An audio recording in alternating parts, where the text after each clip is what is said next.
Bienvenidos a la lectura orante con las Sagradas Escrituras. En este 21 de agosto la Iglesia mira la vida del Papa San Pío X, que ha nacido en 1835 en Riese, Italia, ha muerto en 1914, asumió el pontificado en el año 1903, al comienzo del siglo XX, y trabajó primero como párroco, después estuvo como obispo de Mantua y después como patriarca de Venecia, y después ha venido a tener el pontificado en momentos de muchas corrientes donde luchó para instaurar todo en Cristo. Un hombre sencillo, sabio, prudente, que ha sabido dar a la Iglesia toda una catequesis, toda una formación también para la fe. En este día también se nos presenta el texto del evangelista Mateo, pero en el capítulo ya 20, en los versículos del 1 al 16. Escuchemos con atención. En efecto, el reino de los cielos es semejante a un propietario que salió a primera hora de la mañana a contratar obreros para su viña. Habiéndose ajustado con los obreros en 1 denario al día, los envió a su viña. Salió luego hacia la hora de la tercia y al ver a otros que estaban en la plaza parados les dijo: vayan también ustedes a mi viña y les daré lo que sea justo. Y ellos fueron. Volvió a salir a la hora de sexta y a la hora de nona hizo lo mismo. Todavía salió a eso de hora 1/10 y al encontrar a otros que estaban allí les dice: ¿por qué están ahí todo el día parados? Le dijeron: es que nadie nos ha contratado. Les dijo: vayan también ustedes a la viña. Al atardecer dice el dueño de la viña a su administrador: llama a los obreros y págales el jornal, empezando por los últimos hasta los primeros. Vinieron pues los de la hora 1/10 y cobraron 1 denario cada uno. Al venir los primeros pensaron que cobrarían más, pero ellos también cobraron 1 denario cada uno. Y al cobrarlo murmuraban contra el propietario, diciendo: estos últimos no han trabajado más que 1 hora y les pagas como a nosotros que hemos aguantado el peso del día y el calor. Pero él le contestó a uno de ellos: amigo, no te hago ninguna injusticia. ¿No te ajustaste conmigo en 1 denario? Pues toma lo tuyo y vete. Por mi parte quiero dar a este último lo mismo que a ti. ¿Es que no puedo hacer con lo mío lo que quiero? ¿O va a ser tu ojo malo porque soy bueno? Así los últimos serán primeros y los primeros últimos. Palabra del Señor. Gloria a ti, Señor Jesús. Pidamos la presencia, la luz, la fuerza del Espíritu Santo, que nos permita comprender esta proclamación de esta palabra, que muchas veces seguro lo hemos escuchado, pero que con la fuerza y la gracia de Él podamos comprender el mensaje que nos quiere dar. Digámosle: ven Espíritu Divino, manda tu luz desde el cielo, Padre amoroso del pobre, don en tus dones espléndido, luz que penetra las almas, fuente del mayor consuelo. Ven, dulce huésped del alma, descanso de nuestro esfuerzo, tregua en el duro trabajo, brisa en las horas de fuego, gozo que enjuga las lágrimas y reconforta en los duelos. Entra hasta el fondo del alma, divina luz, y enriquécenos. Mira el vacío del hombre si tú le faltas por dentro. Mira el poder del pecado cuando no envías tu aliento. Riega la tierra en sequía, sana el corazón enfermo. Lava las manchas, infunde calor de vida en el hielo. Doma el espíritu indómito, guía al que tuerce el sendero. Reparte tus 7 dones según la fe de tus siervos. Por tu bondad y tu gracia, dale al esfuerzo su mérito. Salva al que busca salvarse y danos tu gozo eterno. Amén. ¿Qué dice el texto? La mirada se posa en las letras, el corazón reposa en el sentido más profundo del texto. Capítulo 20 de Mateo, versículos del 1 al 16. Hacemos otra lectura y en esa lectura nos hacemos preguntas. ¿A qué asemeja hoy el Señor el reino de los cielos? Pone la imagen de alguien que sale a 1 hora a hacer algo. Llama a unos. ¿En qué momento los llama? ¿Qué pacto había hecho con los primeros que llamó? ¿Cómo fueron los diálogos con los otros que fue encontrando durante el día? Termina el día y da una pauta para un administrador. ¿Qué le dice? Después vienen unos que pensaban una cosa y estaban murmurando y dijeron algo. ¿Y cómo son los diálogos ahí? cuando ya confrontan a quien los ha contratado. ¿Qué les dice él? ¿Qué preguntas les hace el corazón? ¿Y qué afirmación final tiene el texto? Hacemos la pausa, la palabra resuena. La segunda lectura, nos quedamos con un versículo que a usted y a mí hoy nos haya hecho arder el corazón, un gesto, una palabra, un versículo que ustedes digan, esto me tocó hoy a mí. ¿En qué sentido? Nos pueden comentar allí, en el chat. Y la tercera lectura es una síntesis, que nos queden bien todos los elementos de la lectura para que la bajemos de la mente al corazón. En el texto de hoy aparece ya en el capítulo 20 de Mateo la comparación que el Señor hace del reino de los cielos como una viña donde hay uno que es dueño que sale a contratar empleados, operarios para su viña.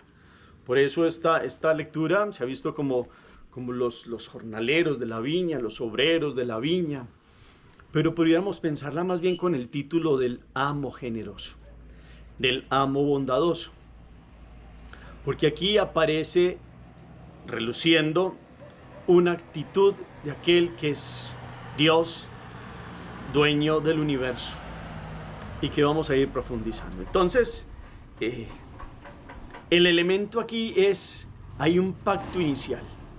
El dueño propietario sale a 1 hora de la mañana a contratar obreros para su viña y se ajusta con ellos en un denario. De hecho, un denario en la época de Jesús era el pago, el jornal del día, el valor de un día trabajado. Y ese fue el pacto inicial. Ese es el ofrecimiento. Pero este hombre dueño de la viña se va encontrando otros en otros momentos del día. Él salió muy temprano, después salió a las 9 de la mañana, encontró otros, hora de tercia, parados, y les dijo, vayan ustedes también a mi viña, les daré lo que sea justo. Después salió a la hora de sexta, al mediodía, después a la hora de nona, que es a la mitad de la tarde, y por allá salió a la hora 1/10, que son como las 5 de la tarde, para el trabajo, la penúltima hora pues para trabajar. Y también fue invitando, y llegó al final del jornal. Nuestra mentalidad en la lógica actual sería pensar que los que han trabajado menos recibirían menos. Pero aquí lo que importa de esta narrativa de Jesús y de esta enseñanza de Jesús es ver la bondad de Dios que muestra la invitación del reino para todos, dando su bondad y su misericordia sin lesionar la justicia, porque uno de estos le suena injusticia. ¿Cómo contrató con los primeros? Les dijo que les iba a pagar un denario, les pagó el denario. Ahora bien, ¿por qué Jesús hace esta enseñanza? Y es bueno que volvamos a retomar el concepto que Jesús quiere que los que están allí escuchando los comprendan. ¿Quiénes son los primeros que han venido a trabajar en la viña de Dios? El pueblo judío. El pueblo judío recibió una lección, recibió toda una bendición de Dios, fue acompañado en un camino histórico a pesar de la rebeldía y de las infidelidades. Dios les permitió unas enseñanzas, pero los sostuvo en su gracia y fuera de eso les mandó a su Hijo. Ellos son los primeros que vinieron a trabajar en la viña de Dios. Ahora Dios quiere que otros pueblos vengan. Cuando Mateo estaba recién escrito y estaba la lectura de lo que Jesús enseñó y dijo, pues estaban viniendo muchos paganos ya a convertirse al cristianismo.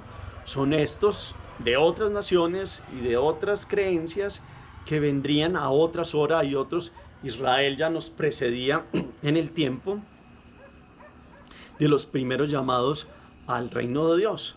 Ahora Dios quiere llamar a todos los pueblos y naciones, y vinieron de los distintos momentos. Entonces, la primera idea que se ha visto también en la iglesia en una interpretación es, Israel fue el primer llamado. Lo que pasa es que aquí algunos de ellos, en una buena mayoría de los primeros de allí, no quisieron aceptar este llamado a la viña, porque se creían que Dios les tenía que pagar a ellos porque eran muy buenos. Nosotros somos los separados, somos los perfectos. Dios, nos tienes que dar esto y esto y esto. Es como una moral de mucha contabilidad. Y resulta que Dios siempre nos da más de lo que nos merecemos. Y en este contexto, entonces, los que no querían que Jesús invitara a los publicanos, a las prostitutas, a la conversión, a los otros que eran paganos y los llamaban perros, los israelitas, como que algunos que eran estos primeros, como que no les cabía eso en la cabeza, pues son como estos que murmuran al final del día porque el amo generoso quiere pagarle a todos por igual y empezar por los últimos. Es una apertura del reino a todas las razas y naciones de la tierra. Ese es el primer contexto, pensándolo como los hebreos en un primer momento y las otras naciones que llegamos en las distintas horas de la historia del mundo. Pero también lo podemos ver como también se ha interpretado. Los llamados de Dios a las distintas horas de la vida a distintas personas. Si uno va a ver, Abraham fue elegido por Dios como a los 75 años, imagínense ustedes. A esa edad Dios lo llamó. Y si uno va a ver a Samuel, desde el primer momento de la vida fue elegido, como muchos que han sido elegidos desde el primer momento, gracias a Dios. Y se deben alegrar porque siempre han conocido a Dios. Hay otros que llegan después. Hay otros santos, un San Agustín que se convirtió ya mayor. Hay el buen ladrón. ¿Cuándo obtuvo el reino el buen ladrón? En el último momento de la vida. ¿Y Dios qué le dio? El denario, la vida eterna. Hoy estarás conmigo en el paraíso. Y ese hombre, en lo que pudo compartir con Jesús, ofreció ese dolor tan fuerte, porque también estaba en un suplicio, en un dolor de transformación del corazón. Y vino a aceptar todo un don de un pedido que él le dijo al dueño de la vida que tenía al lado en la cruz, y él le dice, hoy estarás conmigo en el paraíso. Y fue ahí al final de su vida terrena. Entonces hay distintos momentos donde los seres humanos conocemos este llamado al reino, esta invitación a trabajar en la viña del Padre. Hoy tenemos dos imágenes en la lectura. La primera es pastoril. Jesús a través de Ezequiel, Dios a través de Ezequiel, profeta, capítulo 34, versículo del 1 en adelante, habla de estos pastores que se apacientan a sí mismos. Está con la imagen del pastoreo y de esos pastores malos, y dice que Dios vendrá a ser el pastor de ellos. Entonces conectamos con Juan 10, donde habla de cómo Jesús es el buen pastor, que es la promesa que se cumple de aquello de Ezequiel. Pero también tenemos entonces la imagen de la viña. Ya es una imagen no solo ya pastoril, sino una imagen agrícola, que es la que tenemos hoy, para dar este significado del Dios bondadoso, que es el amo más generoso. Entonces, se proclama esta bondad gratuita de Dios que supera la justicia sin lesionarla. ¿En qué momento de la vida nos hemos sentido llamados por Dios? Y esto tiene otra temática profunda. La murmuración de los otros siempre viene a mostrar en el orden de la envidia que puede surgir en la vida de los llamados al reino. Resulta que estos murmuran porque en la lógica que ellos, uno puede pensar, tenían razón, ellos aguantaron el calor y el bochorno del día. Pero Él les dice, los lleva a que piensen que Él les está dando lo que les prometió. Y los pone a pensar si es que ellos es que están pensando mal o es que quieren verdaderamente tener un corazón malicioso o va a ser tu ojo malo porque soy bueno. Va a empezar ahí a contradecir al que es el dueño de la vida de la viña y sabe lo que hace. Es que no puedo hacer con lo mío lo que quiero. Y entonces es como si los judíos le dijeran a Dios, no, es que los otros no se pueden salvar, somos nosotros los que nos vamos a salvar, en este orden de ideas. O es que nos puede pasar a nosotros que a veces nos decimos, nosotros somos cristianos católicos desde nacimiento, y cómo van a venir otros que no son santos y que no son llamados. Puede llegar a uno a esa imagen a ese nivel. O en la vida cotidiana puede llegar al pecado de la envidia, que es parte de lo que aparece aquí en el texto, de no alegrarse por el bien de los otros. Los que contrataron con ellos, con el dueño de la viña, debían estar alegres por haber hecho bien su trabajo. Y si llegaron otros, bendito sea mi Dios, que hay trabajo para todos en esta viña y en el reino de Dios. Qué bueno que muchos al final de su vida puedan llegar al conocimiento de Dios y se puedan convertir y puedan llegar al cielo. Dios quiere que todos los hombres se salven y lleguen al conocimiento de la verdad. Dios ha muerto por todos, no por unos cuantos. A unos se les ha dado el conocimiento de Dios desde el primer momento porque han tenido una familia que se los ha enseñado o alguien que apareció en sus vidas, otros en distintos momentos, y hay que alegrarse porque todos vengan al conocimiento de la verdad en los distintos momentos. Y entonces la gran pregunta es que no haya en nuestro ojo, en nuestro espíritu, que se vaya volviendo malicioso y envilecido por la envidia de que el otro le pueda ir bien, de que el otro pueda tener bendición de Dios, de que el otro pueda tener prosperidad en Dios, de que el otro pueda tener un conocimiento de Dios y venir e inclusive hasta superarnos. Les puedo poner un ejemplo. Estoy seguro que muchos de los que trabajaron todo el día, a veces no hicieron el esfuerzo que algunos que llegaron y trabajaron una sola hora. Y en una sola hora que trabajaron, se esforzaron como si hubieran trabajado todo el día. Hay gente que llega al conocimiento de Dios y que puede que no haya llevado toda la vida y que pueda hacer menos en más calidad, menos de cantidad de tiempo, pero con calidad de entrega en el conocimiento de la verdad de Dios, que en muy poco tiempo de su vida puede mostrar una conversión profunda y sincera. Y eso le basta para la vida de eternidad que Dios le tiene prometida. Entonces pensémoslo, si nosotros tenemos una invitación desde tan antigua, si verdaderamente estamos obrando y dando respuesta a semejante invitación, es que el denario no es cualquier cosa, el denario es la vida eterna. Y esta vida eterna empieza por una relación de un conocimiento con Dios, un trabajo en amor, en servicio, en vida de virtudes, en vida de santidad, que es la felicidad de aquellos que conocen que Dios es un Padre y que vienen a trabajar no como extranjeros, sino ya como hijos. Y como hijos dan lo mejor porque saben aquel amor que el Padre da en un llamado de predilección. Que en nuestro corazón no haya murmuración, que en nuestro corazón no haya, bueno, no, pues al final de la vida Dios nos perdonará a todos y nos dará el denario y la vida eterna. No, hay que esforzarse. Seguro que estos que estaban hablando aquí, que nos hemos esforzado y el calor del día, ya habían recibido almuerzo, habían recibido algún momento de descanso en la mitad del día, y estos que vinieron no habían recibido ni esos, seguramente ni el almuerzo o el descanso, pero en la hora que tuvieron la aprovecharon. O los que empezaron desde mitad de día la aprovecharon, o de los que empezaron desde mitad de mañana la aprovecharon, y tuvieron el mismo pago, gozar de la eternidad de Dios. Por eso no puede generar en nuestro corazón nunca un motivo de envidia, nunca un motivo de hacernos preguntas a veces, porque viene siempre la tentación de decir, ¿por qué Dios hace esto? ¿Por qué esta injusticia? ¿Por qué lo otro? ¿Acaso el mal del mundo es obra de Dios? Dios quiere el bien para todos y Dios a cada uno de nosotros nos va a dar más de lo que nos merecemos. Pero como los judíos tenían esa meritocracia del mérito, pero ya llevado al nivel legalista, como es que me tienes que pagar estos minutos y segundos porque es que yo he sido mejor que los otros publicanos pecadores, es una concepción muy cerrada de Dios, porque no comprenden que Dios se alegra con que todos puedan venir a trabajar al reino, conocerlo a Él y disfrutar del denario, la vida eterna, que empieza desde esta vida. Que hoy podamos pues alegrarnos con Dios. Hagamos oración. Vamos a tomar como uno de los himnos de las vísperas de la liturgia de las horas, que es una canción también. Hora de la tarde, fin de las labores. Amo de las viñas, paga los trabajos de tus viñadores. Al romper el día nos apalabraste. Cuidamos tu viña de alba a la tarde. Ahora que nos pagas, no los da de balde. Que a jornarle gloria no hay trabajo grande. Das al vespertino lo que al mañanero. Son tuyas las horas y tuyo el viñedo. A lo que sembramos dale crecimiento, tú que eres la viña, cuida los sarmientos. Amén.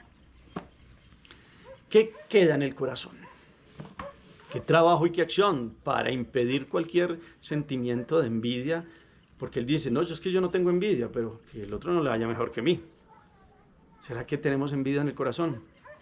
¿Será que nos alegramos con que todo el mundo en distintos momentos de la vida y ojalá hasta los que pensamos que son menos dignos de Dios puedan venir y en el momento que se les da como aquel ladrón en la cruz puedan conocer a Dios y tener la vida eterna? ¿Cómo trabajar eso en nuestro corazón? Gracias por el eco que colocan al final del chat. El Señor esté con ustedes y la bendición de Dios Todopoderoso, Padre, Hijo y Espíritu Santo descienda sobre ustedes y los acompañe siempre. Podemos seguir en paz. Demos gracias a Dios. Feliz día para todos.